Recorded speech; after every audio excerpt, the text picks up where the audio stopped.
Elle crie vers lui. Les disciples le supplient de l'écouter parce qu'elle commence à leur casser les oreilles avec ses cris. Mais Jésus ne répond pas à leur demande, jusqu'à ce moment où la femme va répondre de façon judicieuse à la remarque de Jésus. Une réponse qui montre que cette femme possède l'essentiel pour être entendue et exaucée par le Christ. Cet essentiel, c'est la foi. C'est la foi qui lui fait reconnaître que cet homme qu'elle a en face d'elle est capable de chasser le mal qui tourmente son enfant. Pourtant, elle n'appartient pas au peuple juif, mais elle a la foi. Elle a une confiance absolue en Jésus, une confiance qui la pousse à l'audace, une foi qui lui donne la force et le courage de s'adresser au Christ pour lui demander la libération de son enfant. La foi, mais aussi l'amour. L'amour d'une maman qui lui fait dépasser toute peur et lui donne une force extraordinaire. Foi plus amour égale réponse positive de Jésus. C'est un premier enseignement de cet évangile. Avoir confiance, une confiance absolue en Jésus et demander, prier avec persévérance en nous laissant guider par l'amour. Le deuxième enseignement, qui est peut-être même le premier des textes de ce dimanche, est que le salut est offert aux hommes de toute race, langue, peuple et nation. Déjà, le prophète Isaïe, que nous avons entendu en première lecture, Isaïe, empli de l'Esprit Saint, percevait que le salut ne pouvait pas se limiter à un seul peuple, mais qu'il devait obligatoirement s'étendre à toutes les nations et toucher tous les hommes. Mais à l'époque d'Isaïe, ces étrangers dont il est question devaient obligatoirement, pour être sauvés, se conformer à la loi juive. Mais c'est déjà un progrès extraordinaire. Les prophètes, comme tous les contemplatifs du Dieu très haut, ceux qui côtoyaient le Seigneur, sentaient au fond d'eux-mêmes que l'amour de Dieu débordait les seules limites d'Israël.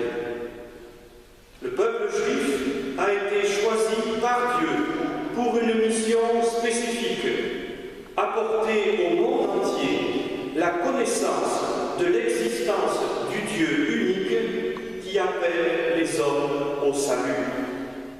Un peuple prophète, un peuple témoin, un peuple signe pour les nations du monde, pour que ces nations reconnaissent qu'il n'y a pas d'autre Dieu sur terre que ce Dieu qui s'est révélé à Israël.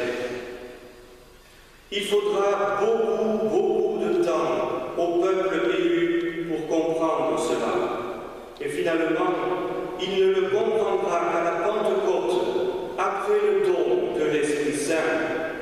Cet esprit donné même aux païens, comme nous le voyons raconté dans les Actes des Apôtres, avec par exemple l'épisode extraordinaire de ce centurion romain qui est saisi par l'Esprit Saint et qui recevra le baptême des mains de l'apôtre Pierre. Même les païens ont été associés à l'œuvre du salut, s'exclameront émerveillés les apôtres réunis à Jérusalem pour le premier concile de l'histoire de l'Église. Finalement, c'est l'Église, accomplissement des promesses de Dieu, l'Église qui est le nouvel Israël, qui comprendra que le salut apporté par Jésus-Christ est pour tous et que le sacrifice du Christ, sa mort sur la croix et sa résurrection sauvent l'humanité tout entière et pas seulement quelques-uns. L'épisode de la Galiléenne nous annonce déjà cela. Et c'est une merveilleuse nouvelle. Dieu veut que tous les hommes soient sauvés. Voilà la volonté du Seigneur. Et voilà la mission qu'il nous confie à chacun, dire aux hommes de notre temps que Dieu veut les sauver. De quoi veut-il les sauver? De la mort, tout simplement. Le message de l'Évangile est un message d'espérance, d'amour, un message qui résume à lui seul toutes les aspirations les plus profondes de l'homme, tout ce qu'il désire, même s'il le refuse. C'est un message universel que nous ne pouvons pas garder pour nous, surtout dans un contexte si difficile pour notre monde, où l'on a tendance à désespérer, à baisser les bras ou à avoir peur de l'avenir. À l'image de la Cananéenne, il nous faut avoir la foi, garder confiance en Jésus-Christ, qui est venu nous sauver et qui nous a déjà sauvés de façon définitive. Il nous faut garder confiance et nous laisser guider par l'amour. Nous l'avons vu, l'amour d'une maman et sa foi a obtenu un miracle extraordinaire.